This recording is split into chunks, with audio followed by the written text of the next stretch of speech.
Good afternoon. Welcome to the Thurston County Board of County Commissioners Board Meeting for Tuesday, September 28th, 2021.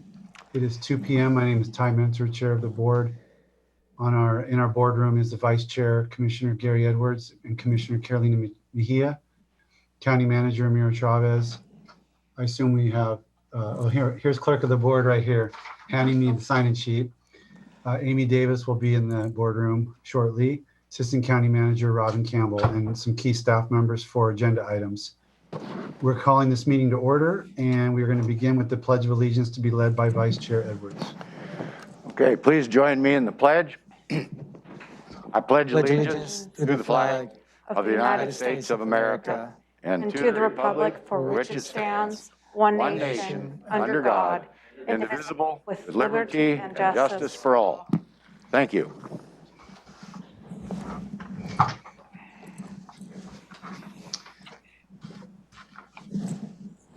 Okay, thank you. We would also like to start today with a land acknowledgement. We would like to acknowledge the indigenous Salish peoples who have lived on and cared for the land and waterways of this county since time immemorial, and who still inhabit the area today, specifically the Squaxin Island, Nisqually, and Chehalis people, our sovereign tribal partners. The purpose of this acknowledgement is to disrupt ongoing erasure of injustices done and to remember history as a stepping stone towards healing. I will ask for a motion regarding the proposed agenda for today's meeting. Yes, sir. I would move to approve the agenda for Tuesday, September 28th, 2021. I'll second. It's been moved and seconded. I'll call for the vote. Commissioner Mejia? Aye. Commissioner Edwards? Aye. Commissioner Menzer? Aye. Motion carries. Agenda is approved.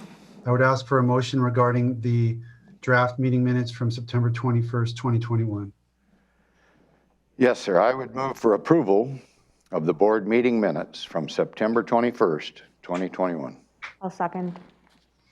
Been moved and seconded. I'll call for the vote. Commissioner Mejia? Aye. Commissioner Edwards? Aye. Commissioner Menzer? Aye. Motion carries. Board meeting minutes approved from September 21st. Next is a presentation from Pretrial Services, specifically an introduction to a new pretrial services employee. We have our Director of Pretrial Services, Marianne Clear. Good afternoon. Good afternoon, Commissioners and colleagues. Thank you for the opportunity to introduce my newest staff member. I unfortunately had a vacancy in the middle of May that I needed to fill and was able to do so quickly. Lisa Jackson, who's worked for the county about 19 years, is our newest pretrial services officer, and we are so fortunate to have her here in pretrial services. When I was asking my staff for some feedback and input for her evaluation, because Lisa started here on July 1, almost everyone has told me what a great team player she is. That's been my observation as well. She jumps right in, she helps out, and has learned everything very quickly. Her familiarity with our databases and case management systems that we use here in the county have been invaluable. And she's always willing to help out her coworkers. She takes initiative, and we're very fortunate to have her here. She's been very pleasant and great to work with. And I'm glad to have her here as a team and to keep her here as part of Thurston County's family. So I wanted to reintroduce you to Lisa Jackson. Lisa, can we get a few words out of you about, kind of anything you want to tell the board, where you came from? Brought you to this job? Sure. I worked 19 years at the prosecutor's office. So I just moved from one division in the county to the other division, just to make a change and to learn something new, and to enhance my career that I've had in the legal community. And I'm happy to be here. Thank you. Anything from the board? Just welcome, Lisa. Good to see you again. Thank you. Welcome to your new position. That's all I'll say for today. Glad to have you with us. Thank you. All right. Well, the board has put several new responsibilities on Marianne's department, and we're happy to have you figure those out and make it work. And we're excited about what the possibilities are. Thank you. All right. Thank you. Thank you, Mary Ann. Yes, thank you. One other presentation involves our auditor, and I see County Auditor Mary Hall is with us here. This is a proclamation for National Voter Registration Day, and I'll go straight to our auditor.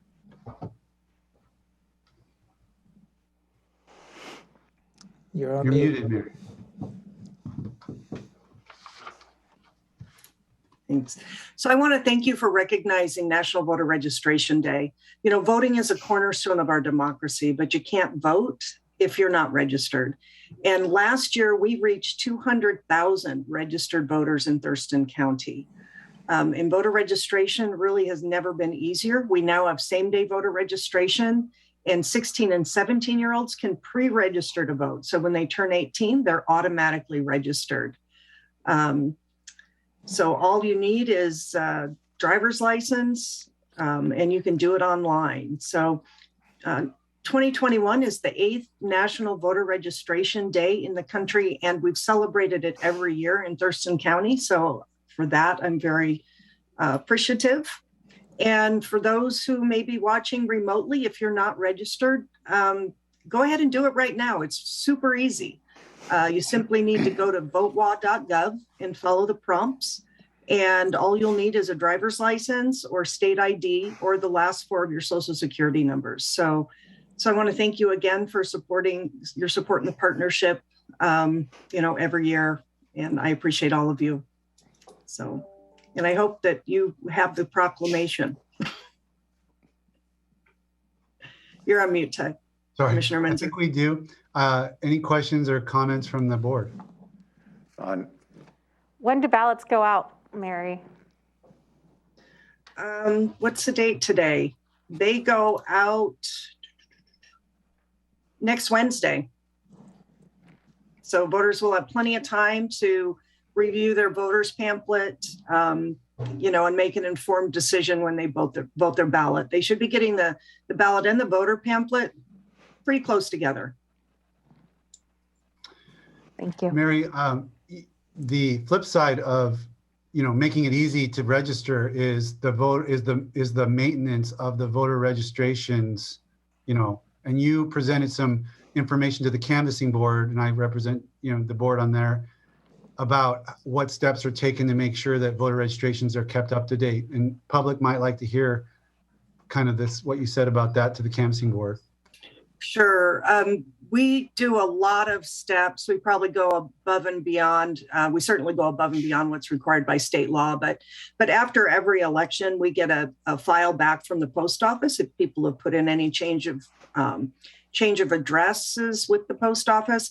We also take those return envelopes, and when you get your ballot, you'll notice there's a little checkbox in the corner that says, my mailing address has changed or my address has changed. And we go through those envelopes post-election, every single one, and pull out those envelopes where people have indicated that they've changed their address. So even though we can forward ballots, we really work hard to keep our voter registration database up to date. And then we also bounce the Washington State registered voter list against, it's an organization called ERIC that basically does cross-state matching. So they take our voter registration database and compare that to a whole bunch of other states across the country, and we get files back that indicate when people have moved out of state as well. And yeah, I remember remembering that. And there was also something about checking like people who have passed away. Sure. So a couple things, both people who have passed away, the Secretary of State's office bounces a database off of vital records and Department of Health. And then through ERIC, we also get information if, say, somebody was wintering in Arizona, for example, we get records through that as well. And we do the same thing with the Department of Corrections. So when people are convicted of felonies, we get information from DOC that we use to cancel voter registrations for, people recently convicted of felonies. A lot of information. Yeah. Yeah. My staff takes a tremendous amount of pride in keeping our voter registration database very clean. Thank you. Okay, are we ready for proclamation? Yes, sir. A Thurston County Proclamation, National Voter Registration Day.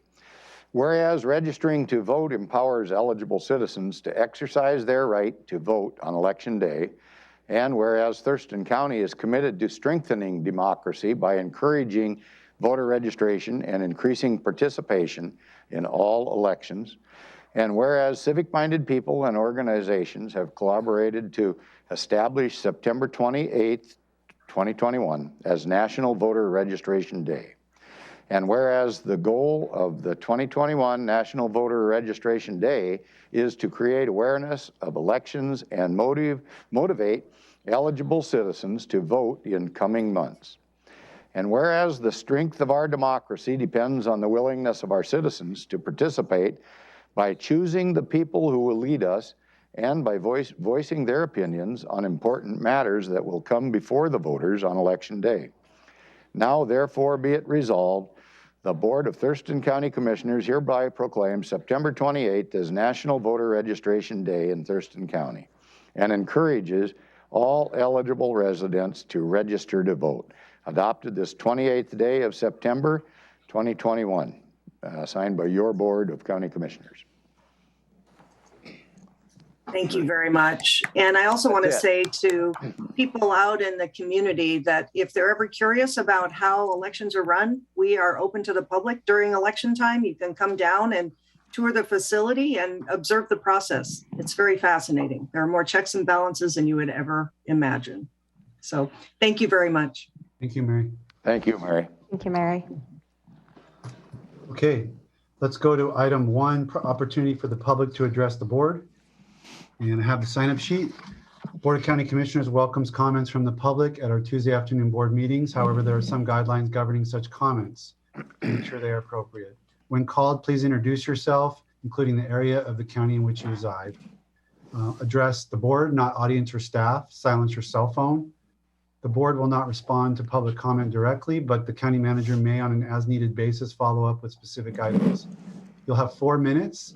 No portion of that time may be donated to any other speaker. Board reserves the right to restrict opportunity to speak for a good cause. No comments that are lewd and offensive, discriminatory, defamatory, hateful in nature. Please be respectful. No outbursts of any kind. No comments that are commercial in nature, such as promotion of a for-profit business. No comments regarding pending land use permits or similar matters that could eventually become before the board on appeal. And finally, all materials provided to the county may be considered public records subject to public release pursuant to the Public Records Act, Chapter 4256 of RCW. I've got 4 signups. I'll give the first 2 so that the person on deck can be ready to go, and then we'll go to anybody who's on the Zoom. First is Lake Stincy. Barry Halverson is on deck.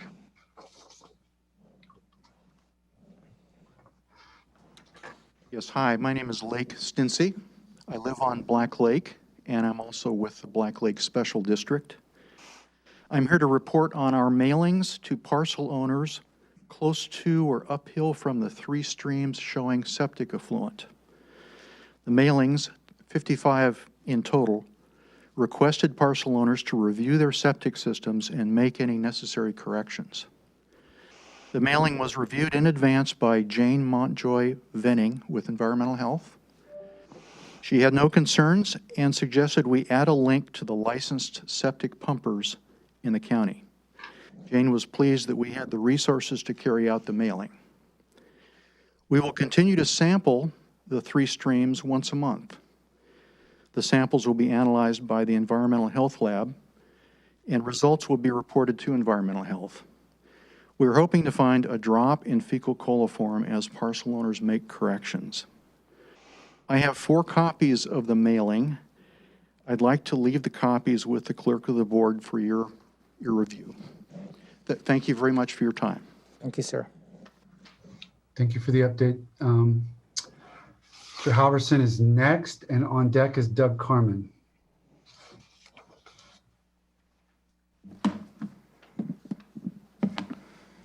Good Good afternoon, Commissioners. My name is Barry Halverson. I am here representing Lake Lawrence and Long Lake Management Leadership.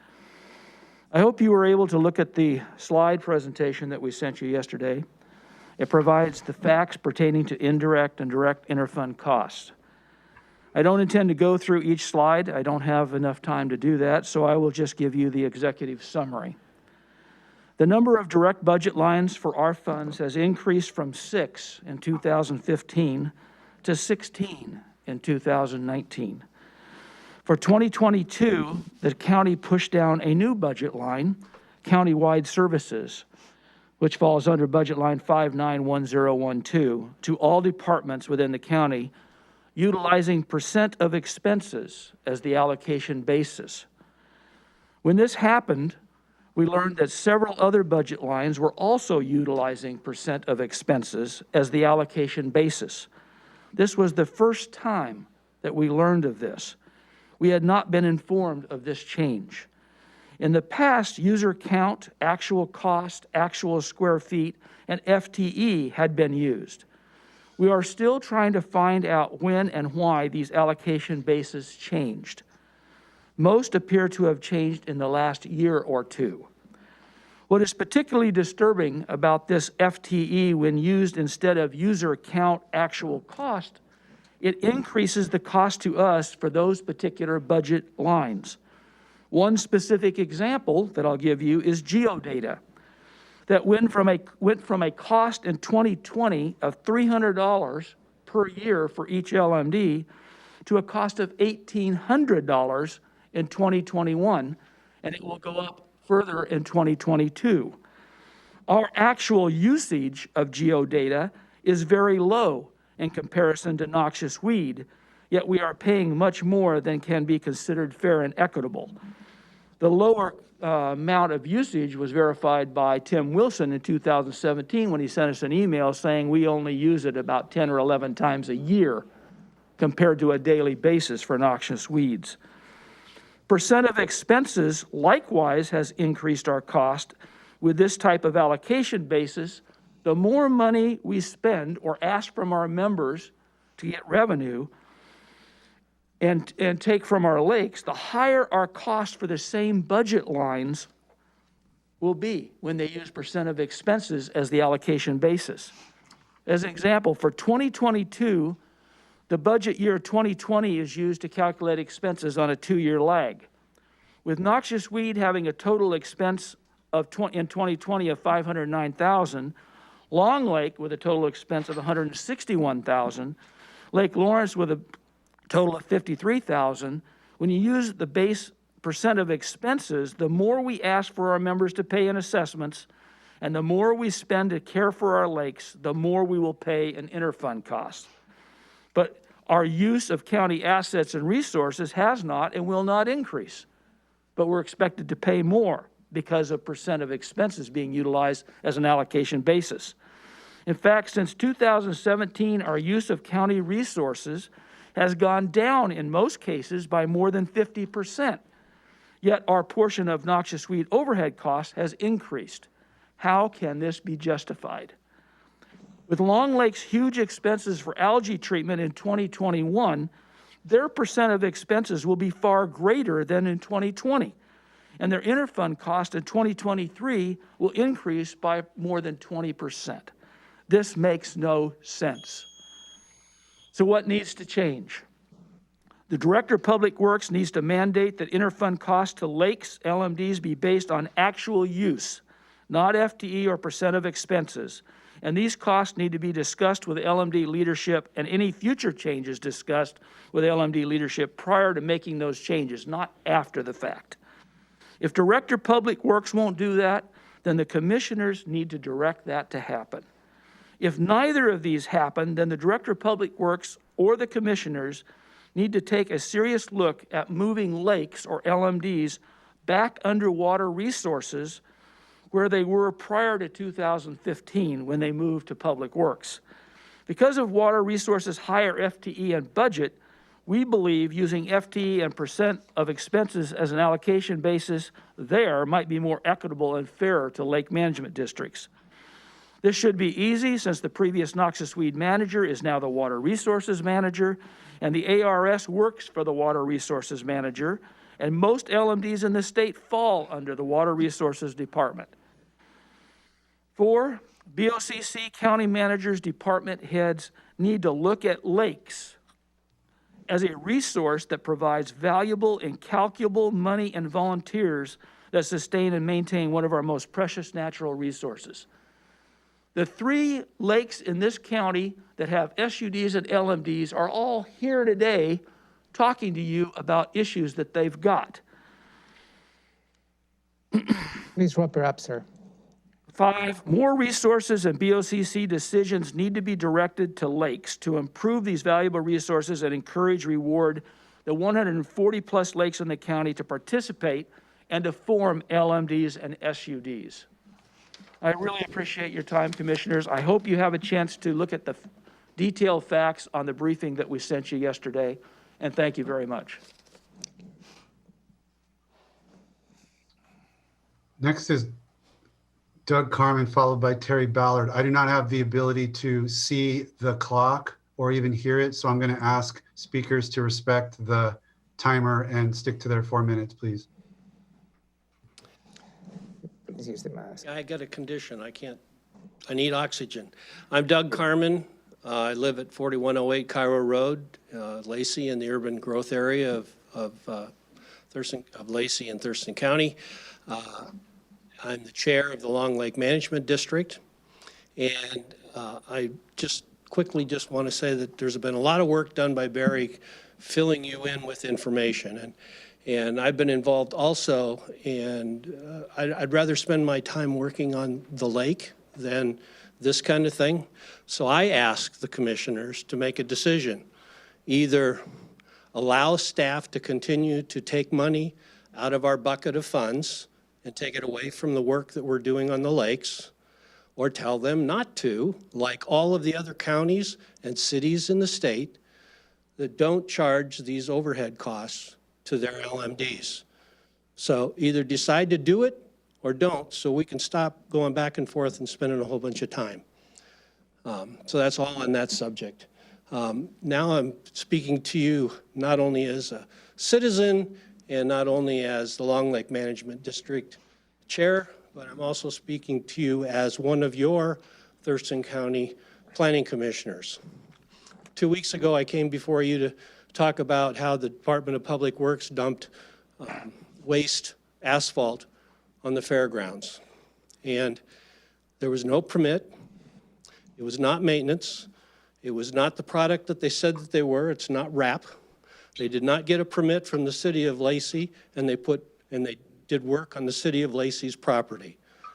So I'm hoping to, and I haven't received any response in 2 weeks as to the status or what was going to happen, but this contributes to the pollution of Hicks Lake, it contributes to the pollution of Long Lake, and it contributes to the pollution of our aquifer. There is also no stormwater plan that went along with it. So I'm looking for a response that is in a manner that takes action to do something for the people and the environment. Thank you. I usually don't respond, but just to give you an update, I did report last week that I'm going to be meeting with the staff to go over your letter and your comments. So a response is coming.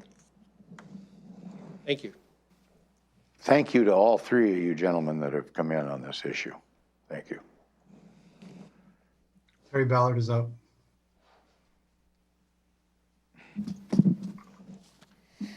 Good afternoon, Commissioners. My name is Terry Ballard.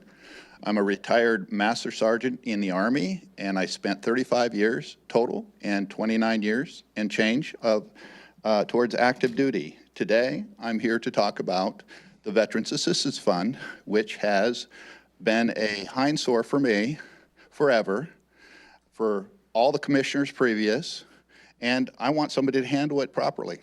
I'm tired of getting it abused. First of all, we have a Veterans Advisory Board. None of the veterans were given a sign from from the nationally recognized veterans groups as their advisor on the board, period. It's required through your legislation. It's required as the RCW 73.08. But for us, we're below the law, and for everybody else, they're above the law. The nationally recognized veteran groups are a major support for the veteran funds. They have service officers who work for free. I don't know why they're not processing applications for this Veteran Service Fund. I have no clue of why they're doing it, and other counties like Kitsap are doing it. It needs to be handled, okay?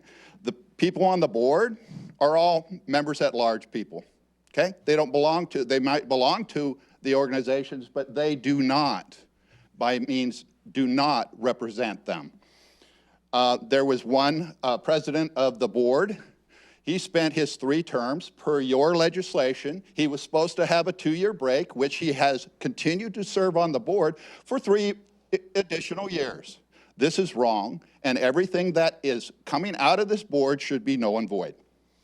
The service officers in the county, I have reached out for 18 organizations which have thousands of members who know what it is to get a veteran served. I guess you lack that in your board. Okay, and you guys have this hub that you pay $30,000 a year for 3 years. For what? Because they're all indigenous people going there, you know? Excuse me. Down on Ruddle Road, you have the Department of Washington for the American Legion, and they provide all services, all reach outs. And here's the reach out. Hey, find one. Find one that you need and tell us about it. That's the hub, okay? The Veteran Hub, all indigent, that's a bunch of crap, okay? The funding year end, which I found 4 accounts due to Miss Robin Campbell's School of Accounting. I found one for $816,000 carryover from last year. We were in a crisis last year for veterans. Why are we having a carryover of $816,000 added to the revenue of this year, $1.4 million for a veterans fund? When Kitsap has the same amount of people, okay, they have processed 540 people, applications, and two denials of $307,000. You guys didn't even come close to that, even though you gave money to all the shelters for homeless veterans. Well, for homeless veterans, there is no such thing as a homeless veteran, people, okay? You call the VA, and they will get them off the street, put them in a drug rehab program, give them counseling, give them a job, give them a place to stay, clothing, and everything. What are you doing giving people money for these homeless shelters? Are you giving them a hand up or a handout? It's a handout. Stay homeless, we'll keep on paying for you. And the building use by any county, city, or a municipality is free to veterans. That's state law, just so long as the veteran, just so long as people that own it agree to it. And that's to include utilities and all. I don't know why we're doing that, okay? And the homeless situation, I already spoke about the homeless situation. We are in a crisis, and you're not supporting your veterans. You could care less about the veterans as far as I'm concerned, okay? They're just a bleep on somebody's chart. Thank you. Thank you, sir.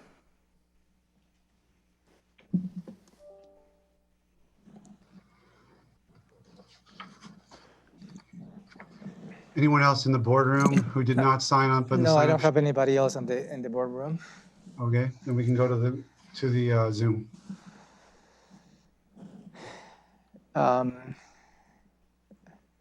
Terry Wilson would like to provide testimony this afternoon. That person's had an audio connection pending for quite some time. I think there was trouble. I don't think there's a connection yet. Okay, so they're working on that. Ms. Sue Yochim would like to provide testimony this afternoon.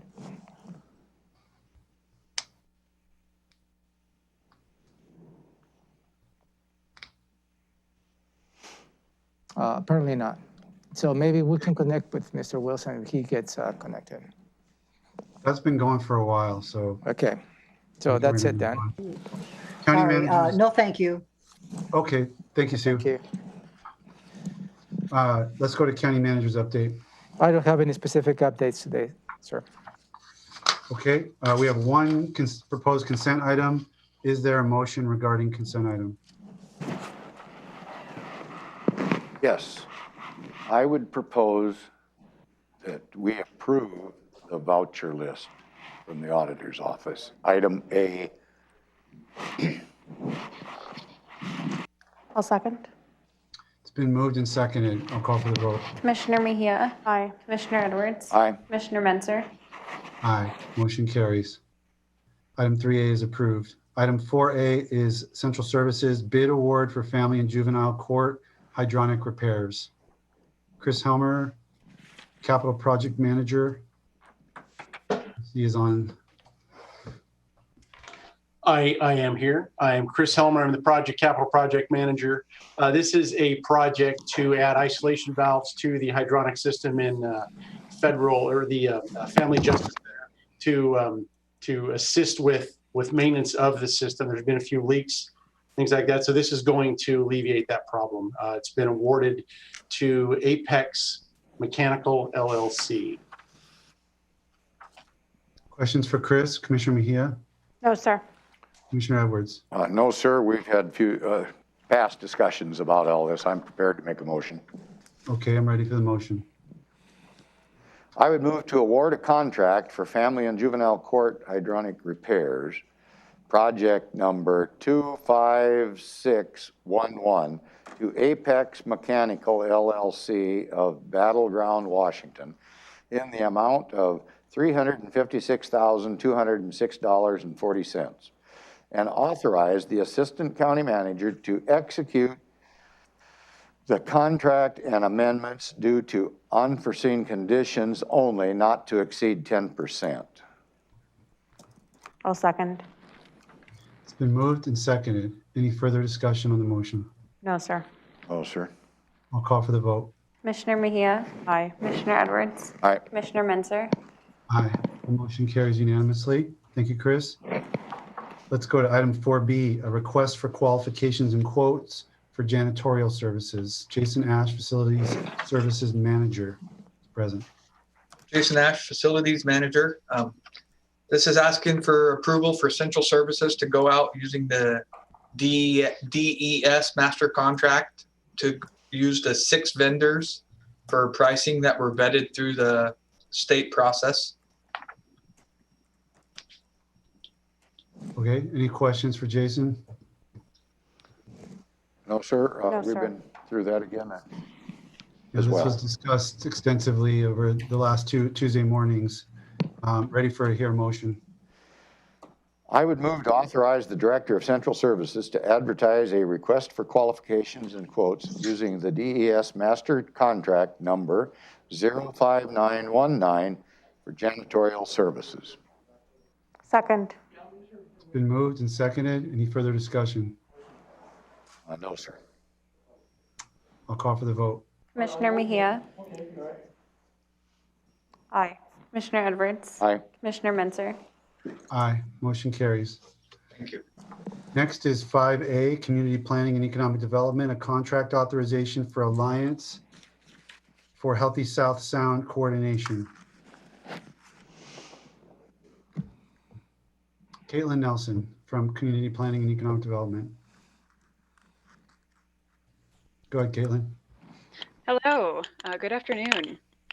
As you know, the county has been partnering with the Puget Sound Partnership and working with the Alliance for a Healthy South Sound for a number of years now.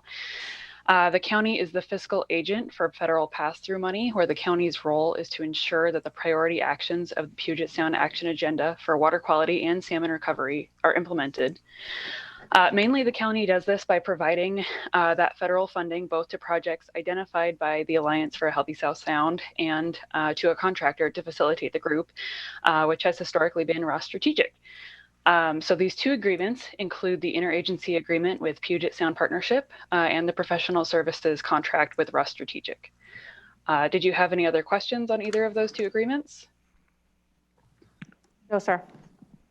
No, we've discussed this one adequately, I believe, as well. I can just add that I represent the county on the executive committee for the Alliance for Healthy South Sound, and the executive committee unanimously supported this continuation of this relationship with Ross Strategic. So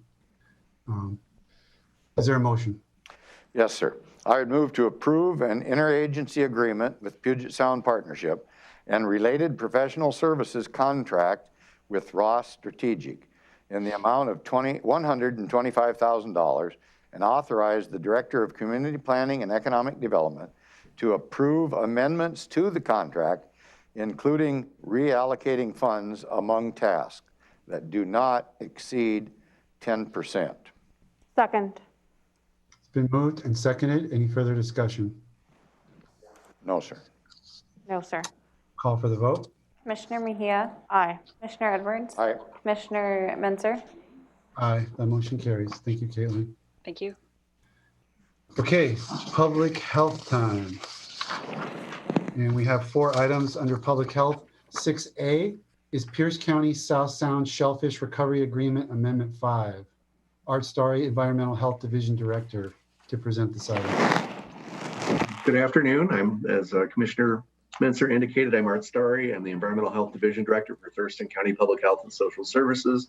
And we're asking you to basically approve an agreement that will allow us to extend an existing agreement with Pierce County that funds our efforts to protect Puget Sound and to actually do work in particular in the Henderson watershed area, focusing on work that's being done in the Dobbs Creek area to work on a camping club that's got some on-site sewage system issues, and trying to work to identify other pollution sources and correct those as well.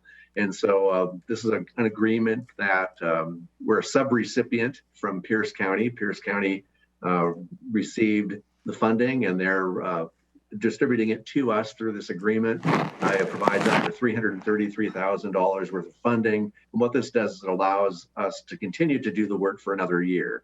The agreement was due to expire this year. This extends the agreement through September of 2022. And so we're hoping that you will authorize our director to sign this agreement, as well as any minor amendments that might be coming up in the next year. The funding source for this is the National Estuary Program, so it's federal funding. If we receive 100% funding for this, there's no match for it. And again, we're fortunate to receive this money, and the extra time will allow us to work with that community to be able to address the on-site sewage system problems, as well as some other issues within that watershed. Questions for Art? No, sir. No, and we've had a lot of discussion on this. Thank you. Ready for a motion? I would move to amend number 5 to the Pierce. I'm sorry, could you restate that, Commissioner?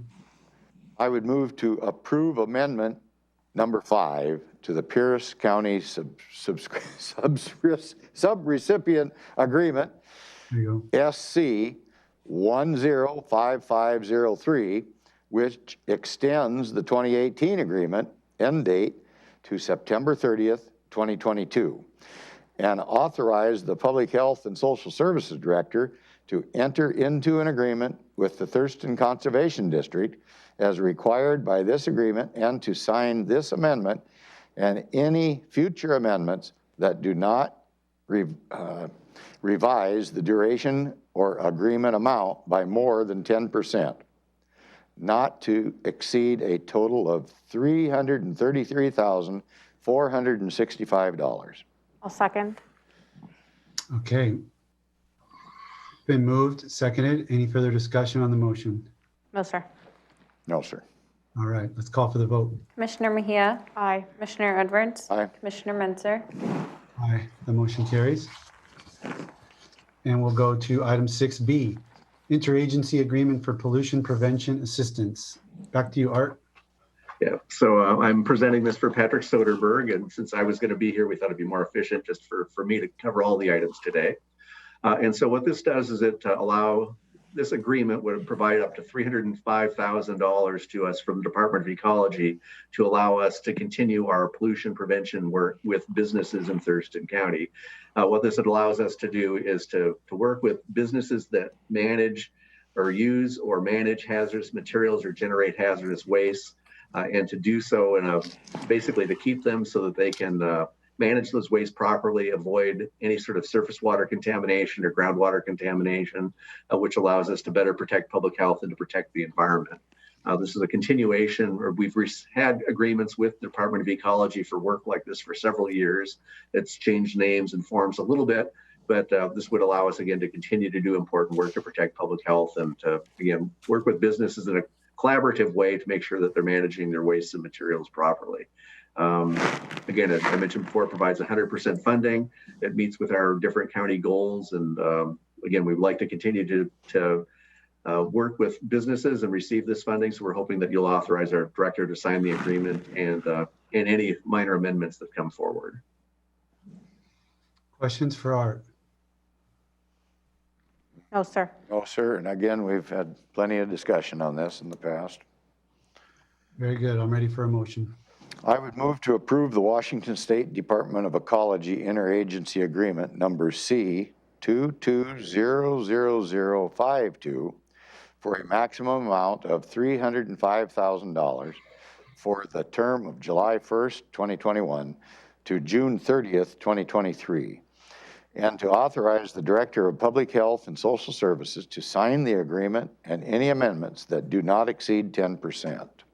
I'll second. It's been moved and seconded. Any further discussion on the motion? No, sir. I'll call for the vote. Commissioner Mejia? Aye. Commissioner Edwards? Aye. Commissioner Minzer? Aye, motion carries. Thank you, Art. One more for you. 6C, Solid Waste Financial Assistance Agreement. Again, I'll cover this one quickly for Patrick.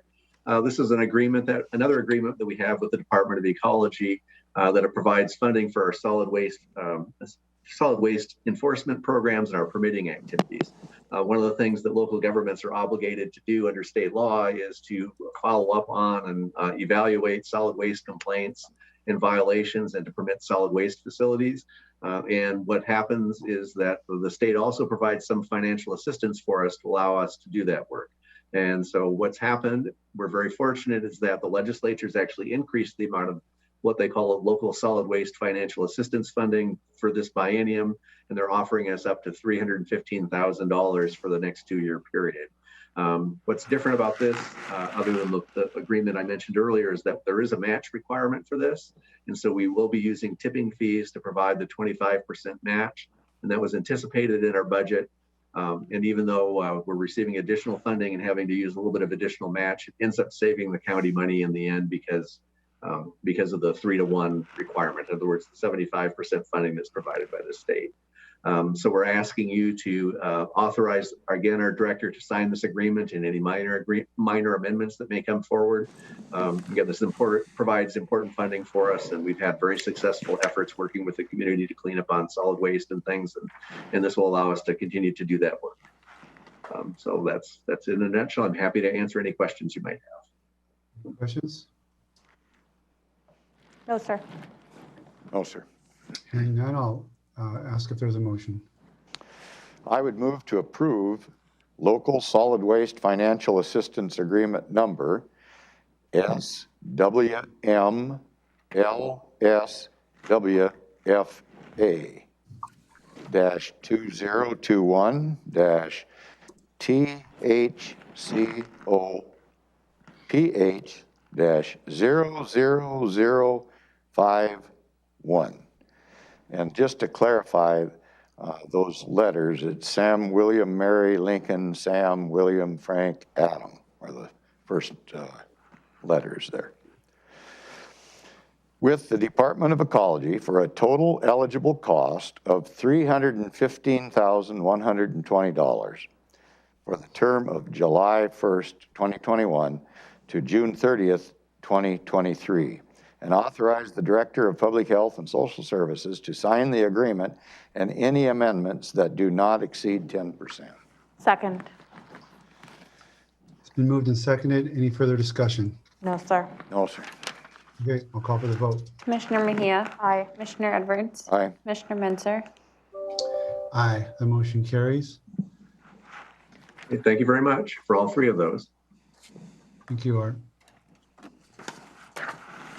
All right. That brings us to our last Public Health and Social Services item, request for proposals for hotel vouchers and rapid rehousing programs. Thomas Webster, Social Service Program Specialist from Public Health, is here. Go ahead, Tom. Good afternoon, Commissioners. Tom Webster with Public Health and Social Services. So we're requesting to move forward with a request for proposals. Under the latest state legislative session, they approved a new document recording fee known as 1277. That was the House bill. The Department of Commerce is issuing an initial allocation of money under this new document recording fee. And as such, Thurston County has an opportunity to access $1,633,401. These funds are intended to be used to pay for the leasing of a hotel and motel rooms for those experiencing homelessness, or to provide rent assistance for those experiencing homelessness. In order to access these funds, the county needs to submit an application to the Department of Commerce by the end of the year, indicating how we would spend these funds. In order to submit that application, we're requesting to issue this request for proposals to solicit ideas from our local service providers to use these funds. This has also been discussed at the Regional Housing Council, and the Regional Housing Council has made a recommendation to move forward with this request for proposals process. Those proposals, if approved, the RFP will become available October 1st with applications due Friday, October 15th. I'm happy to answer any questions. Commissioner Mejia, any questions? No questions. Commissioner Edwards? No, sir. We've had plenty of discussion on this as well. Tom, I have a question about, so these two, my question is how this particular motion and RFP fits within the full parameters of House Bill 1277. Is 1277 document recording fees targeted at these types of hotel rooms or rent assistance, or does it have a broader set of purposes and for some reason we're targeted on these? Or is this initial round targeted on these and there's going to be more flexibility in later rounds? I know there's more funding coming from that. Yes, so there is more funding we are expecting in early 2022. We are expecting later rounds to have a broader eligibility criteria. The Department of Commerce is working through those currently. And so my understanding is there was a sense that there was an urgent need for non-congregate hotel sheltering and rent assistance. And so Commerce wanted to get a portion of the funding out immediately, and then they identified this as a high priority need. But we expect that additional 1277 funds will have additional flexibility. There's other eligible categories under that legislation that will be allowed with new funding. Okay, that's what I remembered, and I just wanted to make sure I didn't misremember that. So I understand the discrepancy now. Okay, is there a motion regarding this item 6D? Yes, I would move to approve issuance of a request for proposals for Thurston County Office of Housing and Homeless Prevention to solicit applications for the leasing of hotel and motel rooms and rent assistance for people experiencing homelessness. I'll second. Been moved and seconded. Any further discussion on the motion? No, sir. Call for the vote. Commissioner Mejia? Aye. Commissioner Edwards? Aye. Commissioner Menzer? Aye, motion carries. And 6D is approved unanimously. Thank you. Okay, item 7A, Commissioners report on board work sessions, assigned committee meetings, community events, or any really anything else that commissioners would like to report to the public about. Start with Commissioner Mejia.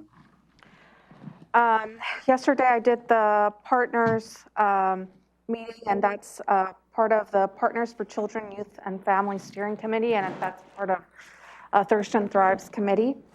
And we are planning in October to have more of a strategic meeting to kind of talk in regards to how we can get more input from different organizations.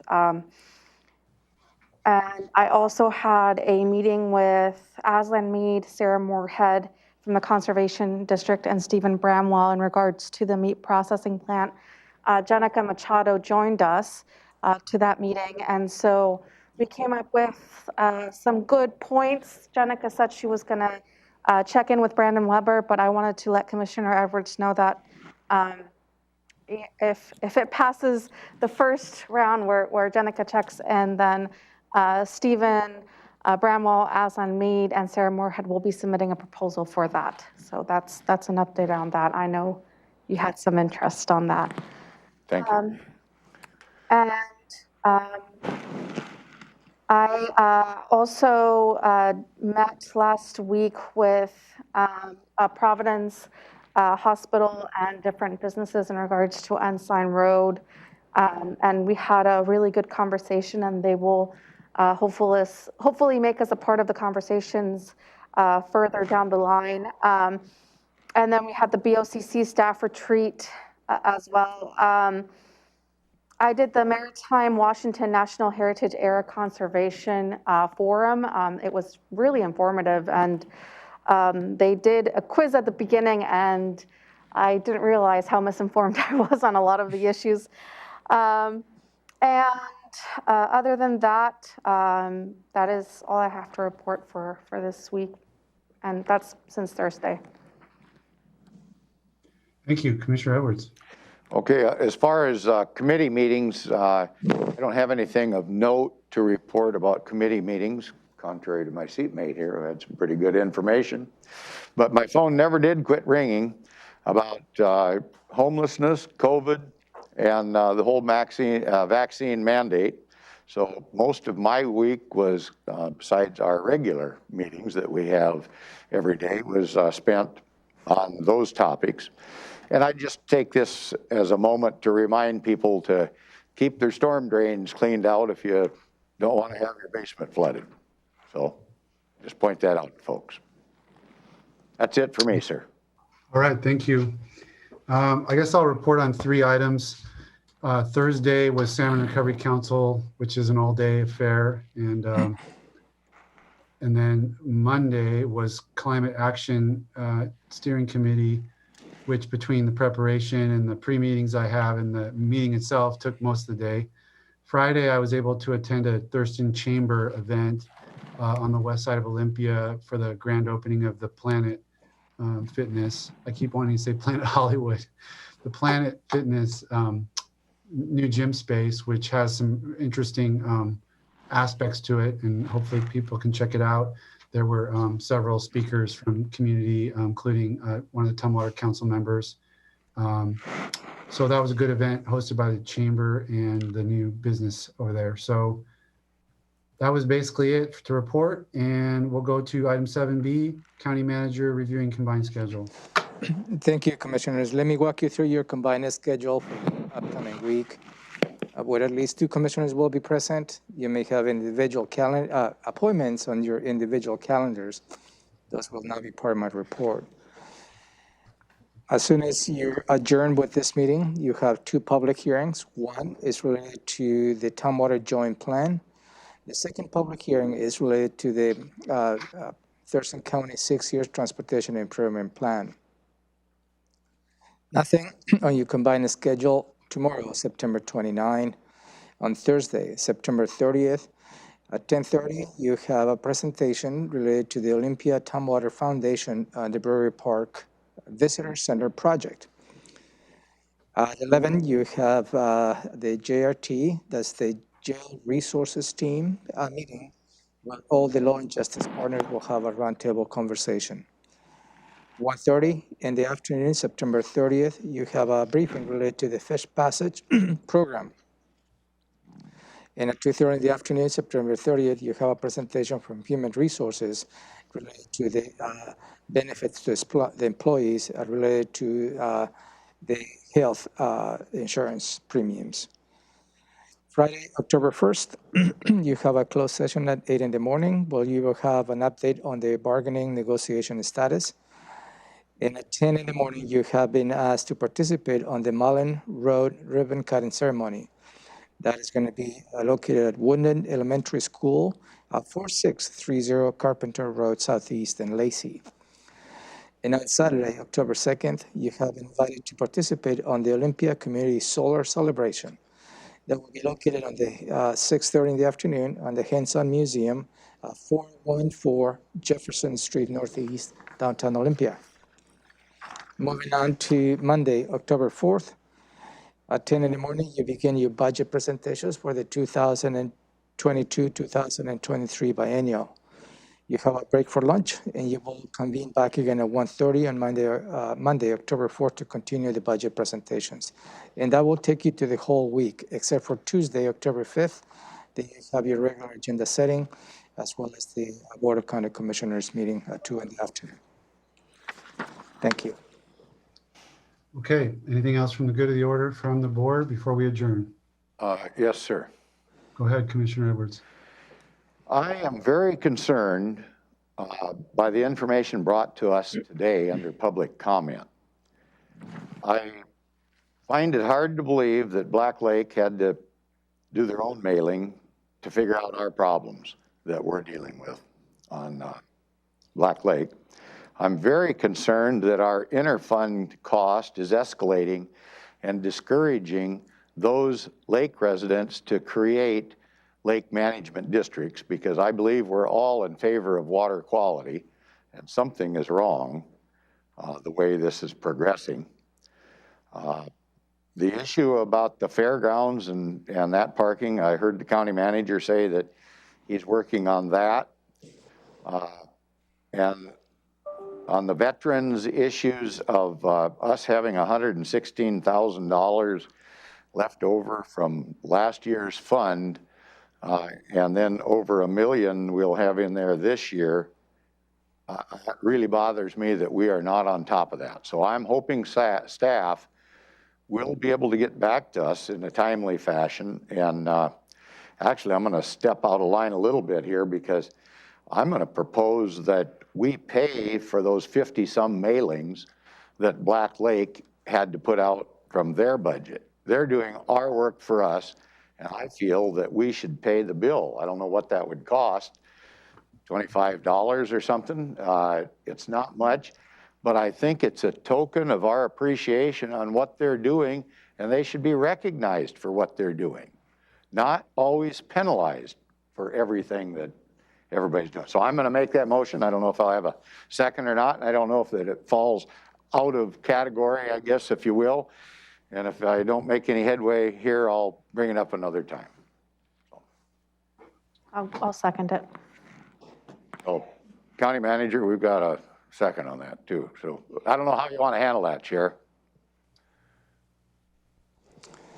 I would suggest that we take it up Tuesday morning, just for the opportunity to discuss it and find out what the cost is and what the reason. I'd like to hear if there was a request made or if we've done the, I mean, I'd like more information myself. And if you would want to put this on for decision on Tuesday, that would be great. Yeah. So if I may, I'm surprised to come as a surprise, because when the lake the members of the Black Lake came a couple of months ago, that was specifically what they agreed to do. And that was one of the strategies they laid out in front of the board.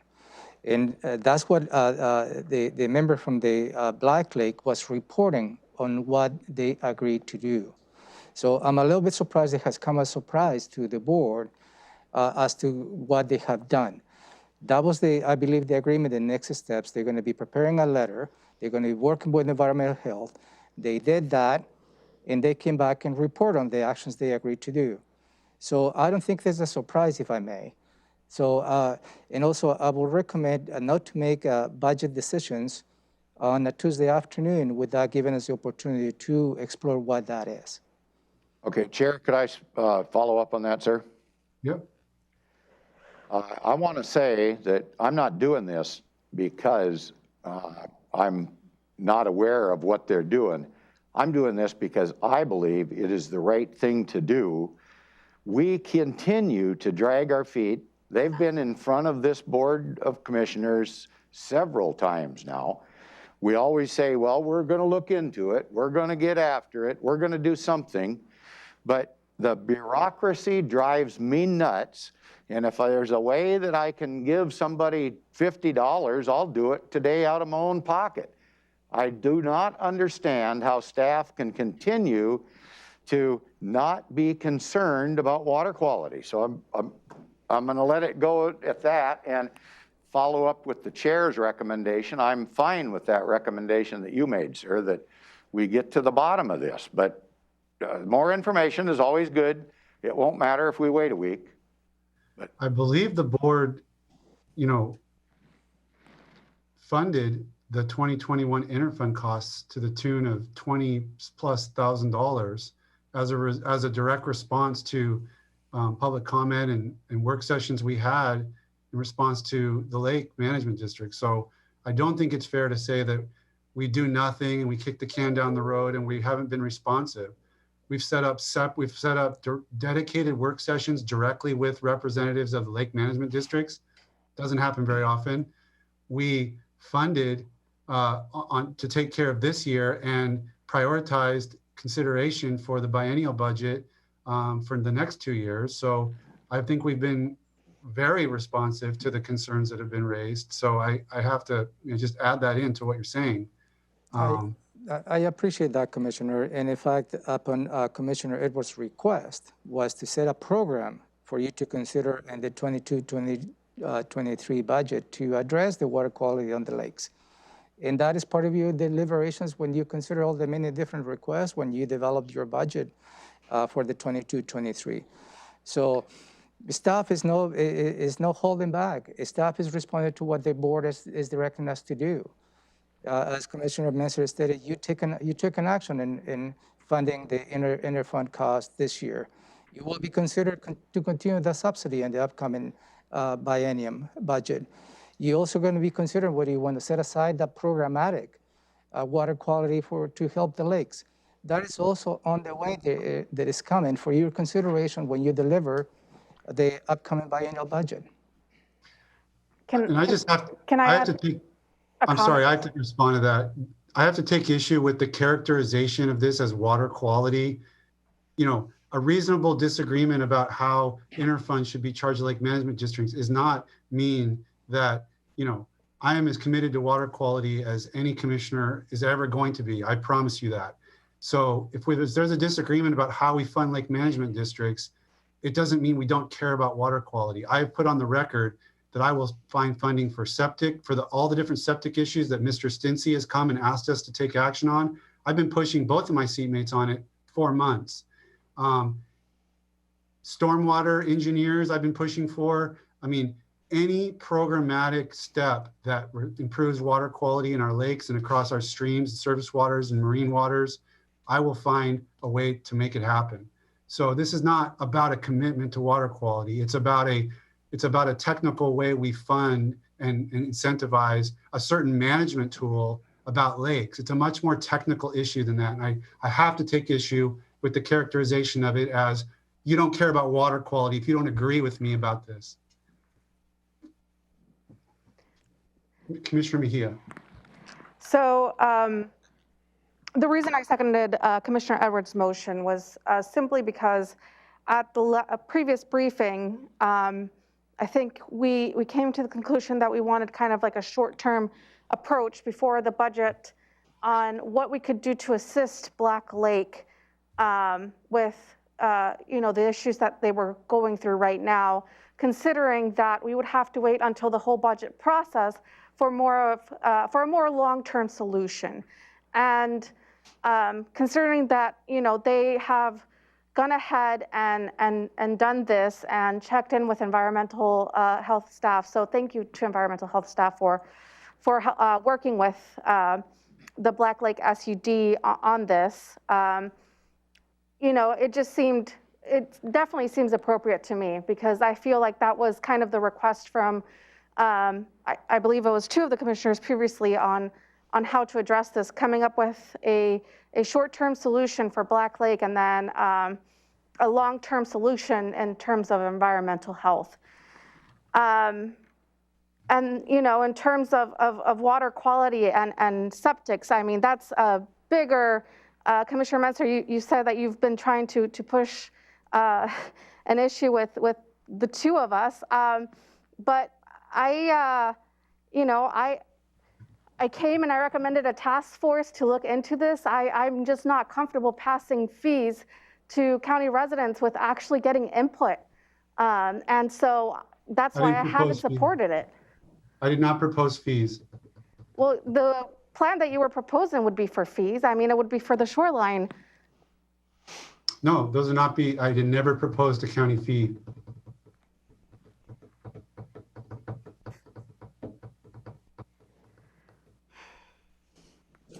Well, we can get into that at a later time. More to come, sir. Yep. Okay. So we'll take up Commissioner Edwards' suggestion on next Tuesday. And for this meeting, we're adjourned. We'll go directly into a public hearing in a different Zoom. I'll be in the boardroom for that, and it'll be regarding the Tumwater Joint Plan. Thank you.